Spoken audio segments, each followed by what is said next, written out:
They said it's Photoshop. They said this shit Photoshop. Do that look Photoshop? They said it's Photoshop. Fight week, less than 6 days, 7 days. Norman, do that look Photoshop? You in trouble.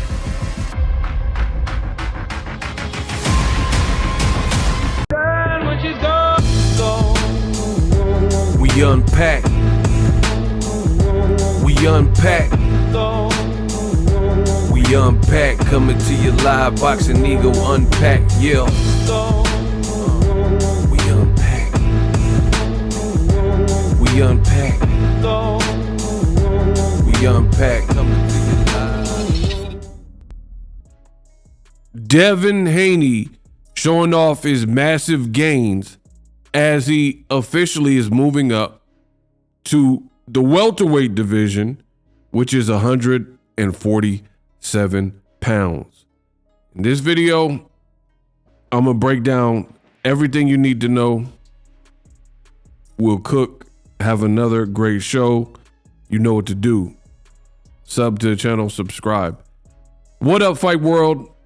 It's your boy Ego, and I'm back with some more boxing. Now, you've seen some of the clips at the beginning. Devin Haney is looking in phenomenal shape for the Brian Norman fight. Pretty much fight week. I'm excited. And I want to give you guys a special edition Ego Weight Watchers, aka ILL, where I give you a look into the fighter lifestyle, before, after, and progress pics, especially when they have an upcoming fight. So November 22nd, it's about to go down. Devin Haney is moving up to the full welterweight division. His last fight was at a catch weight, technically kind of welterweight, but it was at 144 pounds. The regular welterweight limit is 147. So we kind of got an idea of how he looks above 140. However, especially the lighter the division, when you move up 2, 3, 4, 7 pounds, you know what I mean? It could be a big difference, especially when you're fighting somebody like a Brian Norman. Now, Brian Norman, he hasn't been on the same level in terms of resume, in terms of competition, but everybody starts from somewhere. What we do know is Brian Norman is the more accomplished welterweight because he's actually fought at welterweight and beat people at welterweights. The thing that makes this fight very intriguing is, in some regards, Devin Haney has the advantage, but in other regards, Brian Norman seemingly has the advantage. And I'm talking about on paper, right? And we can go over some of those if y'all want. Devin, advantage. He has experience. He's been at the higher level, like Lomachenko and Ryan Garcia fights. They're bigger than Brian Norman's fights. So good experience. He also had the feeling of being a multi-division champion in different weight classes. Brian Norman has been a champion, but only in one division, and so on and so forth. So in the skills department, a lot of people are gonna feel that Devin has showed the higher boxing prowess and skills. However, I do think with a guy like Brian Norman, this is just my opinion. Brian Norman and Jerron Boots Ennis, guys like that, I feel like oftentimes there could be more than meets the eye. Let me explain. What do I mean? I mean, in boxing, I know a lot of fighters personally, spent a lot of time in boxing gyms over the years, etc. So we have these conversations, me and fighters. And the reality is, some guys like to fight a certain way, right? And let's say you like to come forward, you like to get the knockout, you don't get paid by the hour, and that's what you prefer, right? Just what you prefer. That doesn't mean for everybody that that is entirely all they can do. Now, there are some fighters that are absolutely one-dimensional and they only could fight one way. But I feel like with the American style, there are some guys who kind of get it done a certain way, but they probably have the ability to pull from more tools if need be. Another person is David Benavidez. I feel like Benavidez prefers the come forward fight, try to hurt you, punches and bunches. But if he got in there with, let's say, like a Artur Beterbiev, I feel like he's going to feel it out because Beterbiev has so much power. I don't think he's worked with Beterbiev or sparred him. So based on how dangerous Beterbiev is in terms of power, I think he would approach it slightly differently, at least early, to get a feel for what he's in there with and probably use his jab more. But I guess the moral of what I'm saying is some guys, they almost like fight to their competition in terms of they pull out whatever they feel is a necessary tool in that given fight. So you could argue Devin has better skills, but I would say Brian Norman, he has one thing people are sleeping on a lot is athleticism. He has a lot of athleticism. And to me, I think he probably has a bit more skill than people are giving him credit for. But again, these are all things that make for a very good fight because you have that contrast. In boxing, you need contrast. Some of the best fights have been, Caleb Plant, David Benavidez. They do not fight alike at all, but it made for a fun fight. Keith Thurman, Manny Pacquiao, those types of fights. Sean Porter, Errol Spence. All these fights I'm naming, there is a contrast of styles.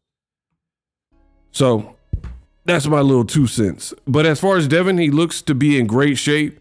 I am also excited for the fight because anything that's new, you don't really know how that's going to work. Devin, in his last fight, to me, he left a lot more to be desired versus Ramirez. And the public spoke and said, "Oh, you moved too much. You look like you lost something in the Ryan fight. You look timid. You didn't want to engage." Now it looks like Devin, he hasn't really been talking too much. Bill Haney hasn't been talking too much. Like, compare Ryan Garcia pre-build, Bill Haney, to this fight. So I think the Haneys know very well this is a dangerous fight, and they've been kind of more focused on the fight itself. But it's interesting because Devin Haney hasn't fought at this full weight, and he's doing it against a champion, an undefeated guy, and a puncher. So you never really know what it's like. Life is like a box of chocolates. You never know what you're gonna get. You know what I mean? You never know what you're gonna get in someone's first fight. Now let's talk about some of those pros and cons. In my experience, a person like Devin Haney, I don't think you're gonna grow power overnight. Now, he looks like he's in crazy shape. But muscles don't win fights. So just being bigger and bulking up, that ain't going to be the ticket. I think if Devin were to hurt Brian Norman, it would have to, I don't know if it's possible, but I'm just giving you both sides of it. For me, I feel like Devin would just have to box smartly, kind of tenderize Brian Norman, pause, and he would have to discourage Brian Norman, catch Brian Norman lacking, catch Brian Norman with shots he doesn't see, get Brian Norman's mind all over the place, like if Devin was winning and he's keeping a mean pace and winning all the rounds, and then Brian Norman has to come from behind, because a frantic Brian Norman, lacking experience, maybe that makes him more desperate. And when you get desperate, that's when you can start getting caught because you make mistakes, because you're like, man, I got to turn this around. So me personally, I don't believe muscles win the fights. And my thing is this: I'm liable, prove me wrong if you can. But for me, what I've seen in boxing more often than not is when you got guys who have moved up multiple weight classes, usually that's when things get kind of interesting because you have to have a lot of skill and adaptations because what you did in previous divisions might not be suitable in this division, right? Like, for example, Devin got rocked and hurt by Jorge Linares, right?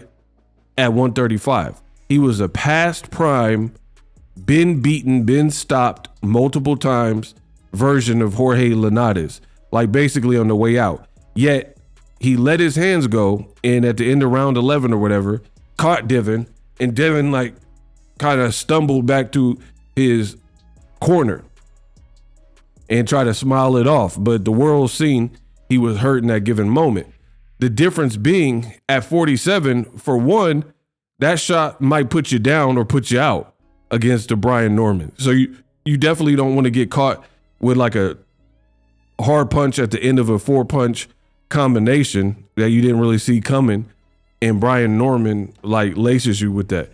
And I think Brian Norman, people keep focusing on the left hook.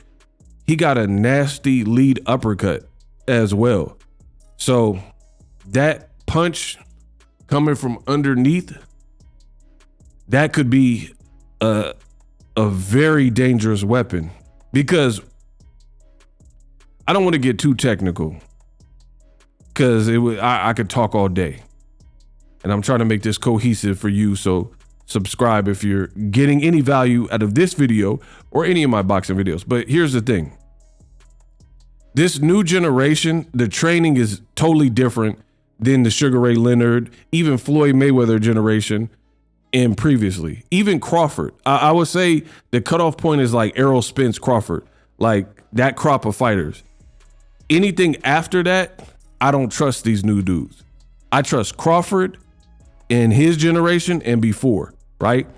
Because the training and like Crawford is old enough where there was life before cell phones.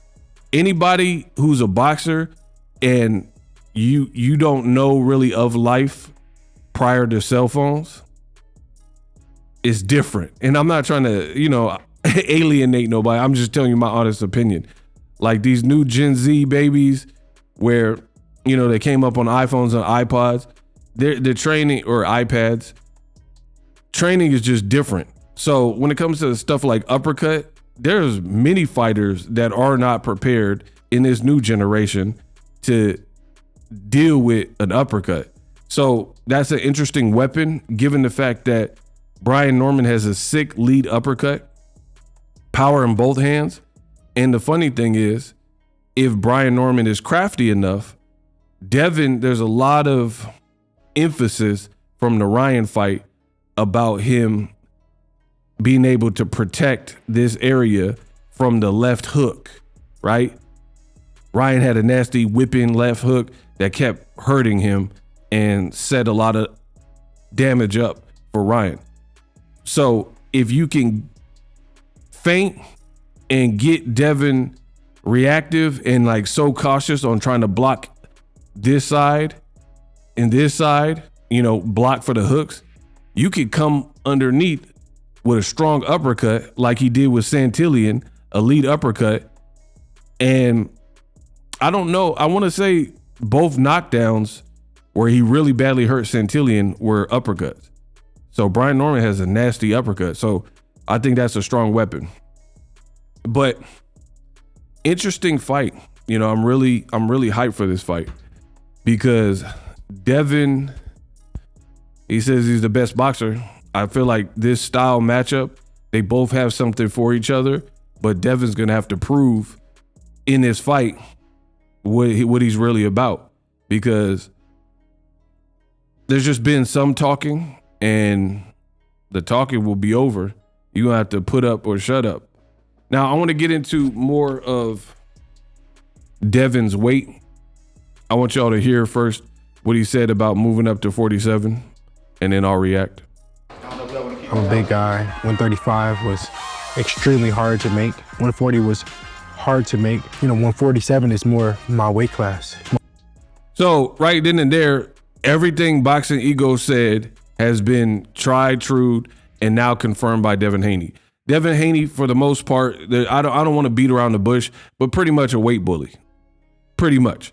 One of the people who was young enough to get away with it, like Jaron Ennis, like Virgil Ortiz for a period of time, like whoever, Benavidez, a lot of these guys, I've been telling y'all, they are fighting at weight classes. Shakur Stevenson, Keyshawn. It's not like it's one person. I would have to call out a whole bunch of people. Perhaps Tank Davis is one of the only people in boxing that has a name that doesn't do this, where he's really small and probably could go down in weight one division to 130, but he's fighting at 35.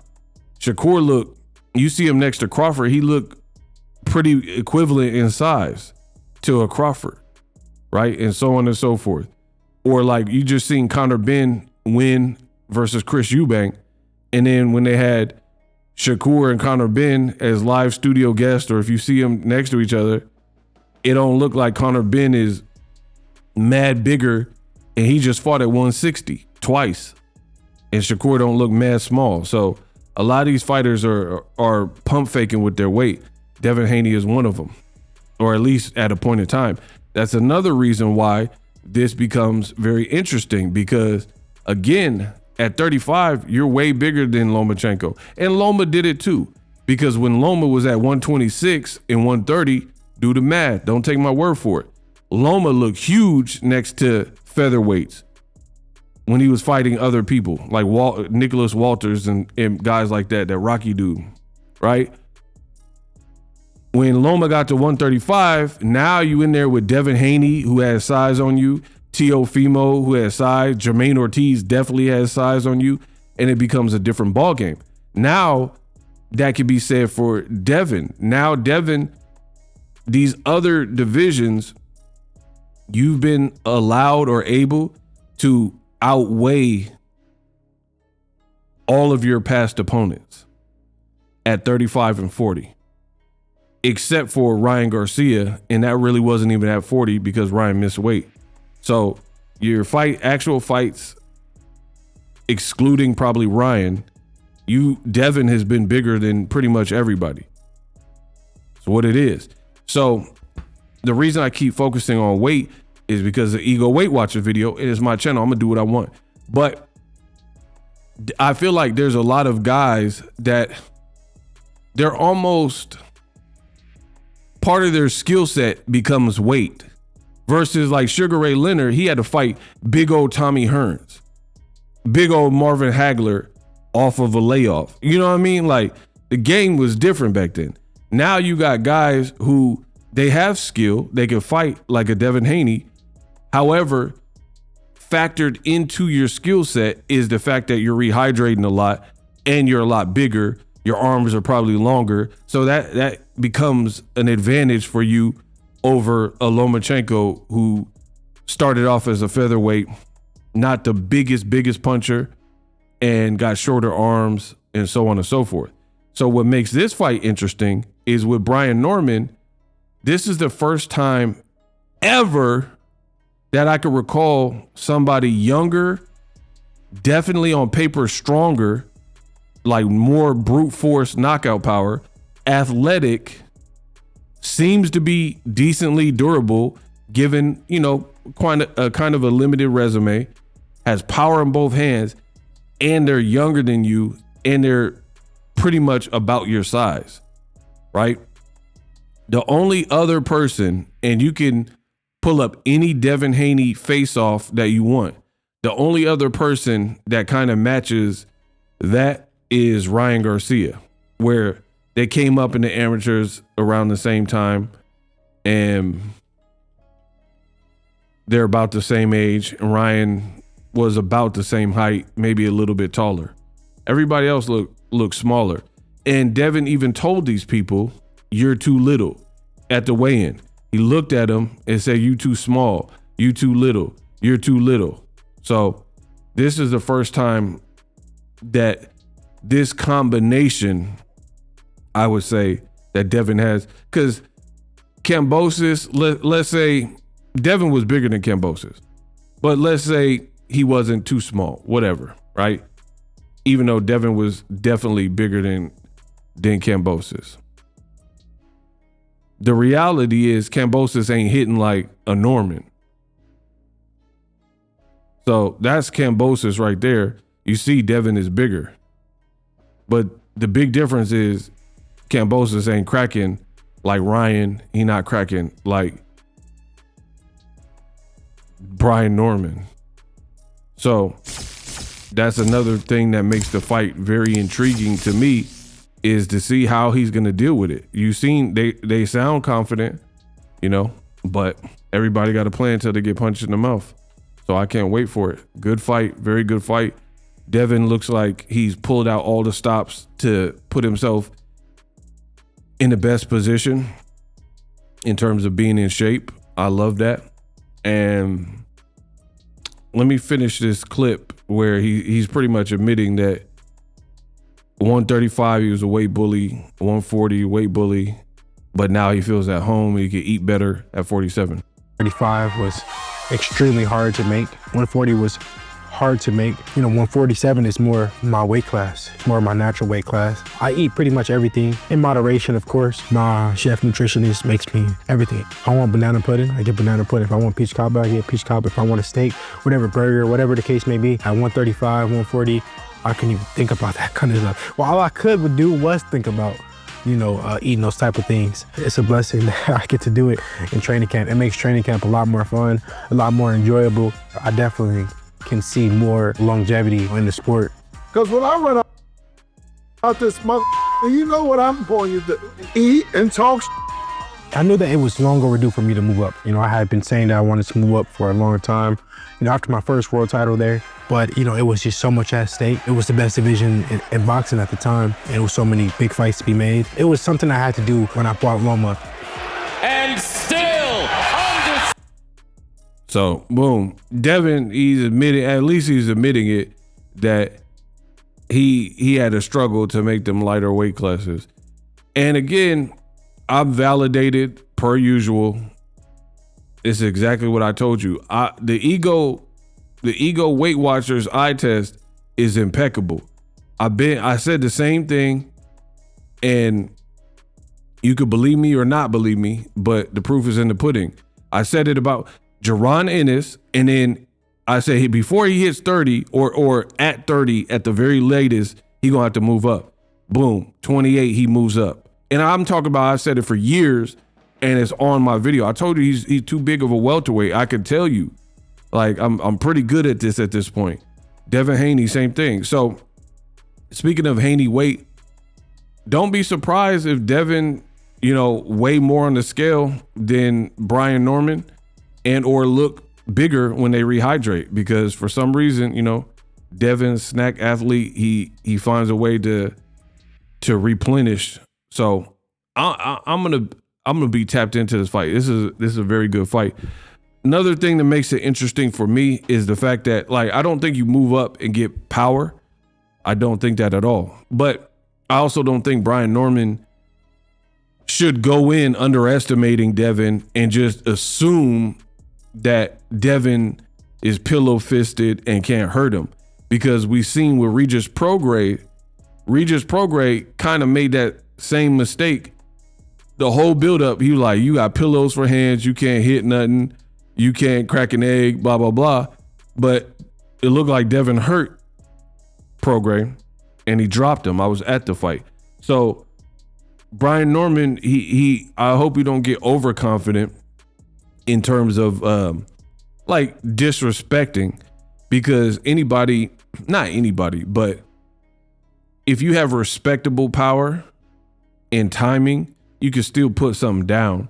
If people, you reach, I teach. If Brian Norman get desperate or making a whole bunch of mistakes or leaning in with his head low, you could still get put down. You can get knocked down off balance and those types of things. Now, I would be surprised if Devin Haney just went out there and like what Floyd did to Gotti, that would impress me. But I think ultimately it'll be a competitive fight. It'll be a good fight. Devin looks like his weight will be good. He got to Saudi a little bit early. Very, very interesting fight. I cannot wait for it. So ultimately, let me know what you think. Some people, I have to add, some people think Devin with the added weight might slow him down in the back half of the rounds or could change his speed.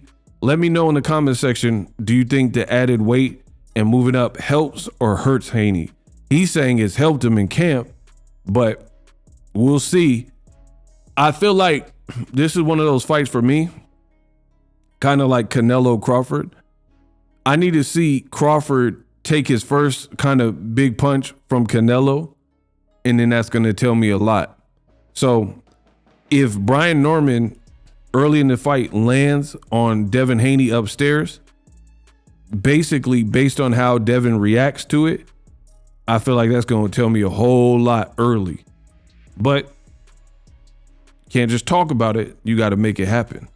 Let me know what you think, Ego Weight Watchers. We unpacked. Live streaming can be tough, which is why I use StreamYard. Click the link in the description for StreamYard, which is an awesome tool that enables you to set up your stream with ease of use. Get great results with live streaming. It's what I use. Stream to social media with ease with StreamYard. Live streaming is here to stay. Engage with your audience using StreamYard. Great way to reach out to your audience and connect. So you need a tool that can do that.